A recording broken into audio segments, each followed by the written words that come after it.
ఈ దినపు దేవుని యొక్క మాట ఎజ్రా గ్రంథము 5వ అధ్యాయము 12వ వచనము. బబులోను రాజు చేతికి అప్పగించెను. యెరూషలేములోని ఇశ్రాయేలును దేవుడు బబులోను రాజు అయినటువంటి నెబుకద్నెజరు చేతికి అప్పగించానని వ్రాయబడి ఉంది. ఎందుకు దేవుడు వారి శత్రువుల రాజుకి అప్పగించినాడంటే దేవుడికి వారు కోపము పుట్టించినారు కాబట్టి. దేవుడికి విరుద్ధమైనటువంటి సంగతులు మనము కలిగి ఉండడం ద్వారా దేవుడు మన శత్రువులకు మనను అప్పగించేటటువంటి వాడుగా ఉంటాడు.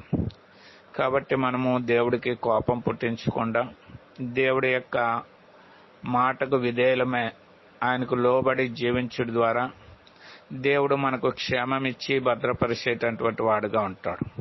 మన శత్రువుల యొక్క చేతుల్లో నుంచి మనల్ని తప్పించేవాడుగా ఉంటాడు. కాబట్టి ఆ రీతిగా దేవుడి యొక్క మాట విని దేవుడిచ్చేటువంటి క్షేమాన్ని పొందుదుముగాక.